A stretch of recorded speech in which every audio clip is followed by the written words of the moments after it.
How is this acceptable from a publicly funded broadcaster to be publishing outright propaganda and then to be censoring public comments all the while on our dime? And that's today on The Dr. Joe Show. So the ABC has a much bigger reach than we do. But the one thing you guys can do to help challenge the power of the ABC is to subscribe to this channel. And if you already have subscribed, please make sure you've got that notification bell pressed so that you get told when the episodes are. The bigger our movement grows, guys, the bigger we can challenge the power of the media establishment.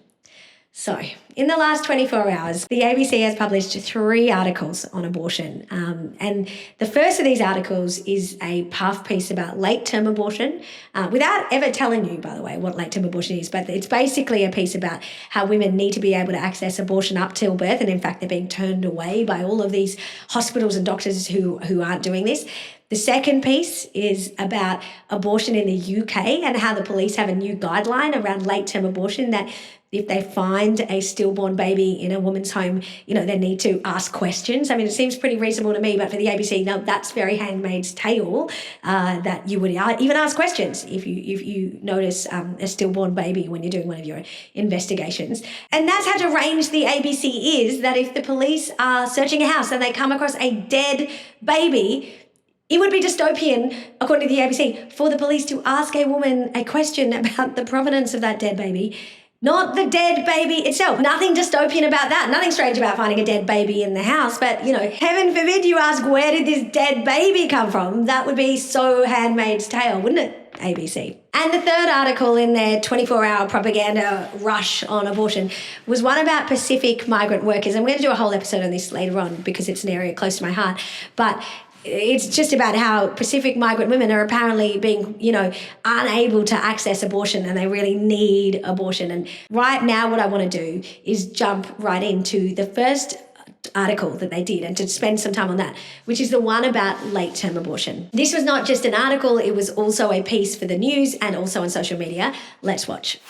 The amount of judgment that I had got to try and get to that point was ridiculous. What it put Kate through was it's criminal, to be honest. So before we even think about the fact that what this woman is asking is for doctors to kill her perfectly healthy, indeed her perfect 22-week-old baby, through brutally either ripping that baby's body apart or injecting the baby's heart with poison and delivering them dead. I mean, there's no nice way to get rid of Kate's baby here.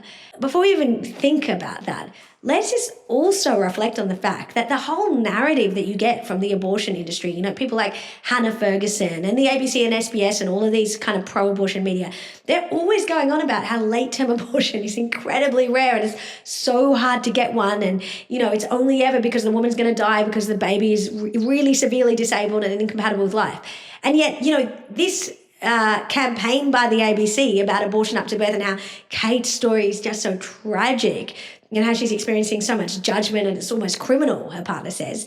This is just classic gaslighting from the abortion industry, from the media, because on the one hand, when they're selling abortion up to birth and legislative reform, they're telling us there's very strong protections against, killing babies late in pregnancy, that late-term abortion is virtually inaccessible, and that's a good thing. It's only in those really emergency situations.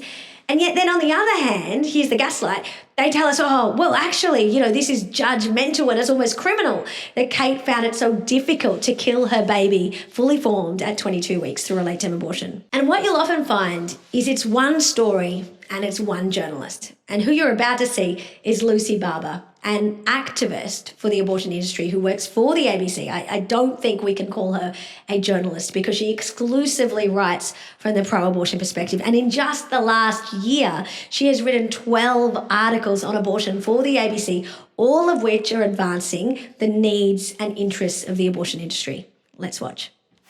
Abortion is legal in Australia, but for many people it's still hard to access. So why is that?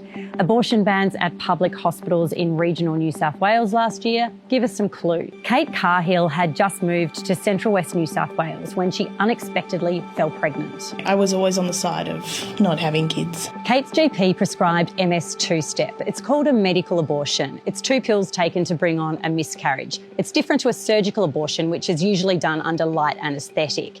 Kate took the tablets at home, but she missed a follow-up blood test, and a few months later she discovered she was still pregnant, 20 weeks pregnant. Only 1% of medical abortions fail. Kate found herself back at the GP's office. She was distraught. So there's so much to unpack there from Lucy Barber here. First of all, let's just do some of the headlines really quickly. Like the propaganda for the abortion industry, right? Like, so Kate's abortion drugs have failed, but Lucy Barber's just so quick to just jump right in there, just in case it would stop, the abortion industry from lining its profits by selling MS2 step to Australian women. She's like, but only 1% of medical abortions fail, because she just, she really wants you to know you can take these drugs to kill your baby and it's totally fine. You would not hear from Lucy Barber, for example, the fact that in just the last month there's been the biggest global study on side effects from medical abortions, as she calls them, that 1 in 10 women have a severe adverse event and they have to be rushed to hospital. You're not going to hear that from Lucy Barber. But leaving that aside, let's just also talk about her total glossing over the abortion methods. I mean, there'd be so many women, young women, and men watching this, but particularly young women, who would go, okay, so that's a medical abortion, I just take a pill.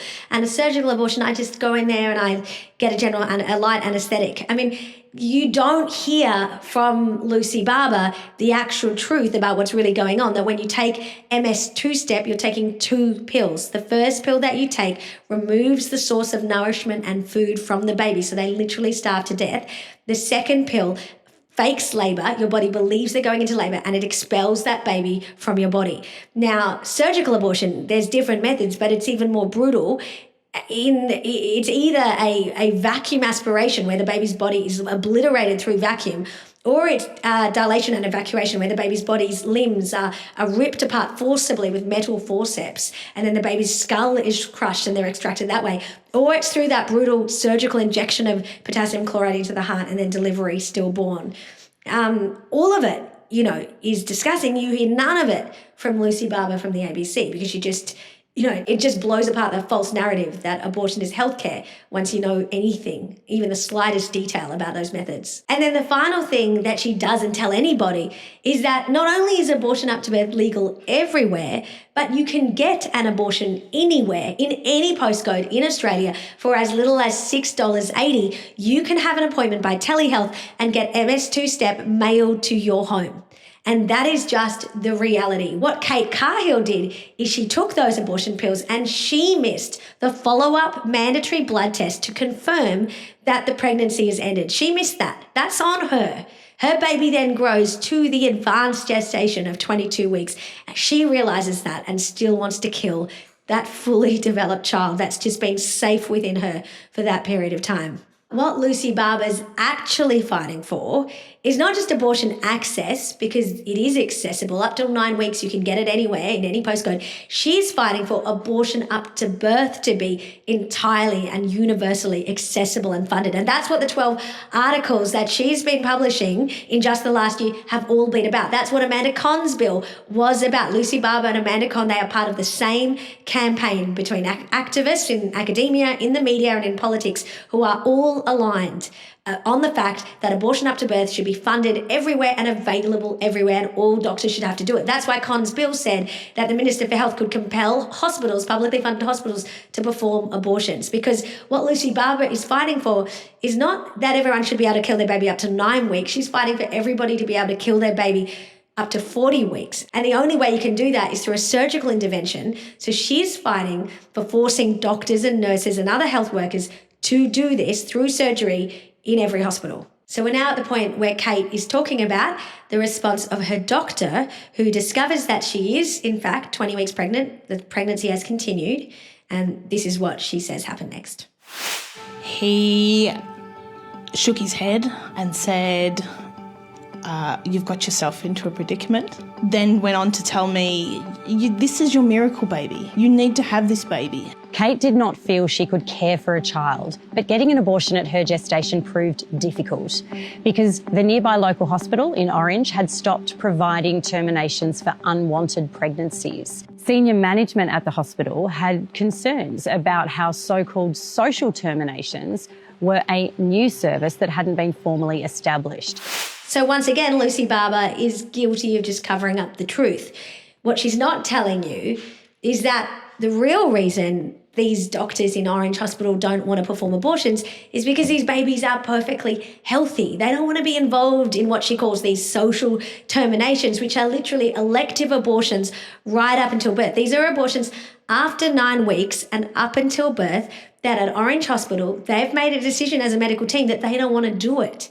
So that's the whole crusade that Lucy Barber has been on for the last 12 months, that she's been aggressively pushing, has been about the fact that she wants these doctors to be forced to rip these babies' bodies apart and to be brutally killed in the name of healthcare. And why don't they want to do it? Well, I've spoken to countless health workers who've just said to me, this is not what I signed up for. Like, I don't want to be the person that is in the room and there's an ultrasound and we're looking at this baby who's alive and wriggling, and we're then either forcibly vacuuming the body or breaking the body or injecting the body. Like, we just don't want to do it. You know, that is actually just the brutal reality that the abortion industry is faced with. The fact that most reasonable people don't like abortion after birth. They're uncomfortable with it. But then for health workers who actually see what's going on, they don't want to kill perfectly healthy babies in this way. They just don't want to do it.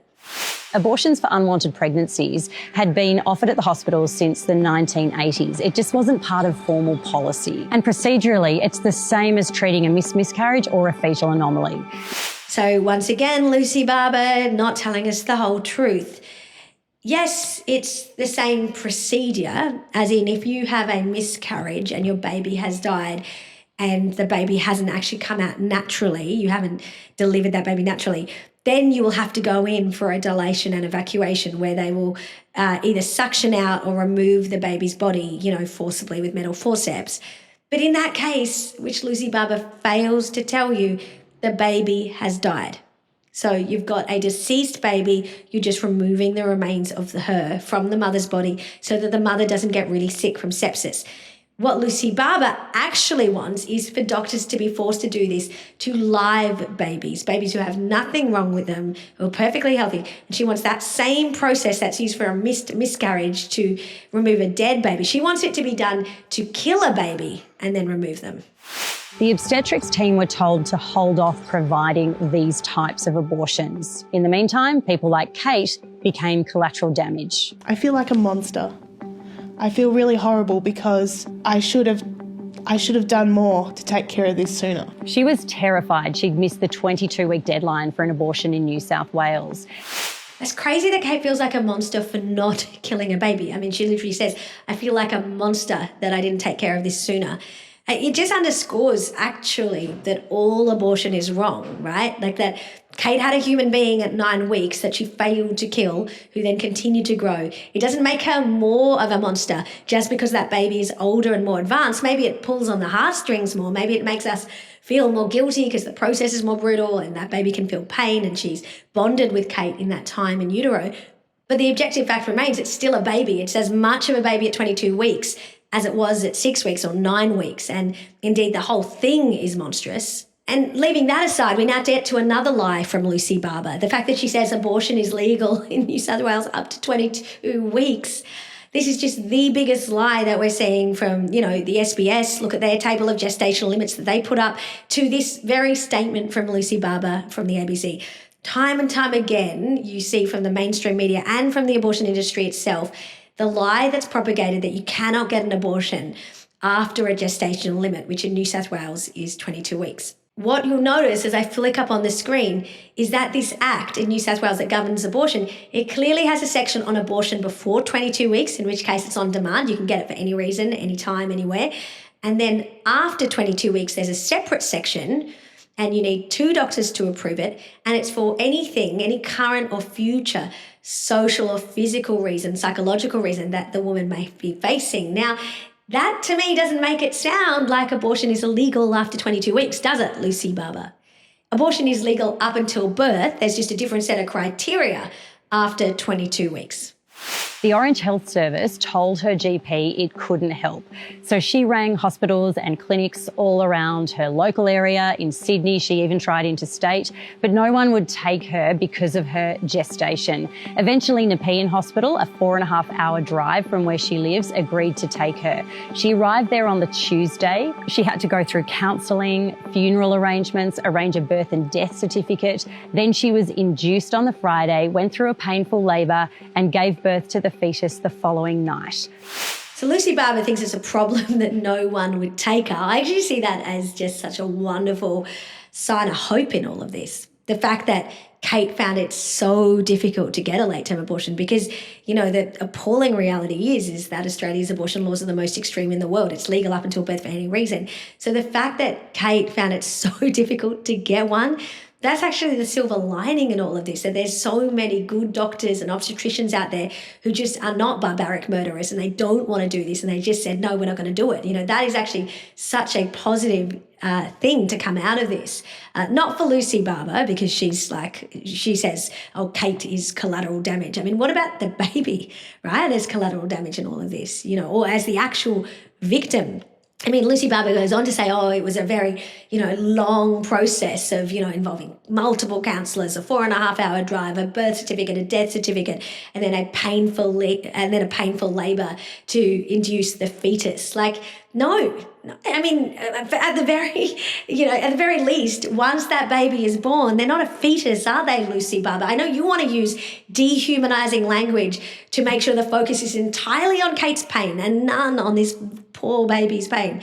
But to call this baby who's been induced a fetus after delivery, that's just scientifically inaccurate. And it just exposes you. It exposes you so clearly to all of us, you know, what you're doing here.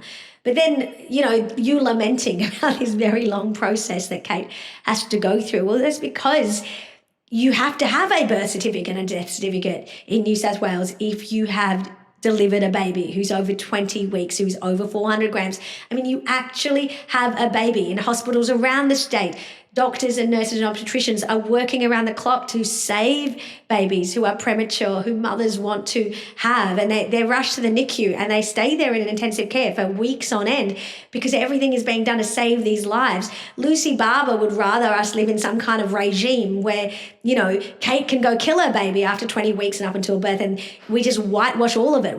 There's no birth certificate, no death certificate, no record of this baby ever having existed. That's the world Lucy Barber wants. And you know what, Lucy Barber, you spent so long on this sob story of how difficult it was for Kate to go through this painful labour and deliver her baby, her dead baby. What do you expect? This is a late-term abortion. This is a fully developed baby. Any woman who's ever given birth to a baby, like me, I've had 5, and I'm sure many of you guys listening, we can all attest to the fact that labour is not pain-free. Labour is painful. That's just what giving birth is. And when Kate kills her baby that late in pregnancy and has to give birth, that is what a late-term abortion is. Late-term abortion is forced birth of a dead baby, and it's painful because you're delivering a fully sized baby. I know none of that suits the abortion industry's narrative and propaganda. There's just a clump of cells or a parasite and we can just like whisk it away, magically disappear it. The reality is you have a baby that the only way they're going to be able to get out is through delivery. And in this case, this poor baby who had been perfectly safe for 22 weeks had her heart brutally injected with poison, creating like a burning sensation. You know, as I say often, on death row, when they inject prisoners with potassium chloride, they give them pain relief first. That did not happen for this poor baby. This poor baby goes into cardiac arrest and then dies and then is delivered stillborn. It is just unspeakable what we're doing to these babies. And yet you'll hear none of that from Lucy Barber and the ABC.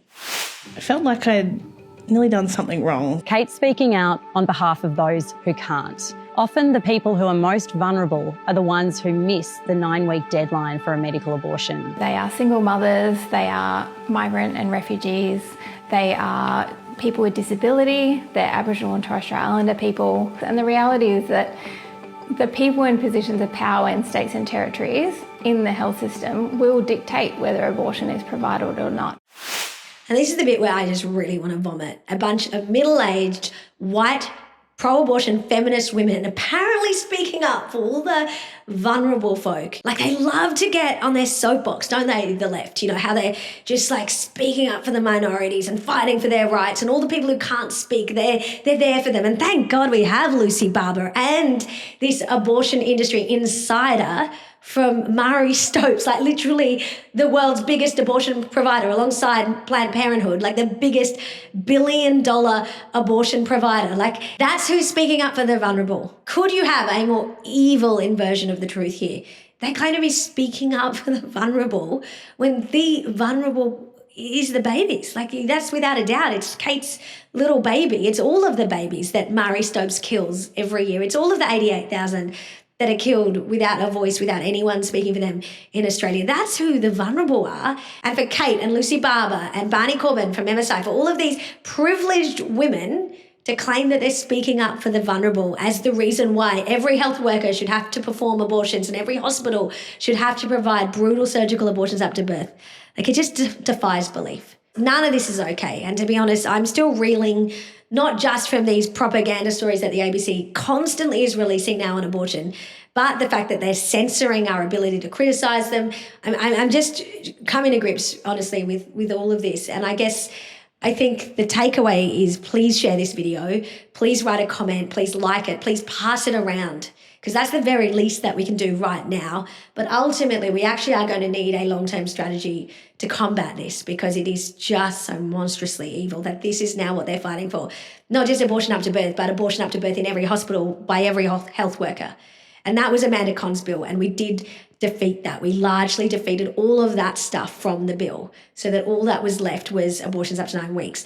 But still, this is their agenda, and it's going to keep coming back. So stay tuned, because this is a long-term fight that we're in for these babies, for our health workers, and for our country. And that's today on The Dr. Jo Show.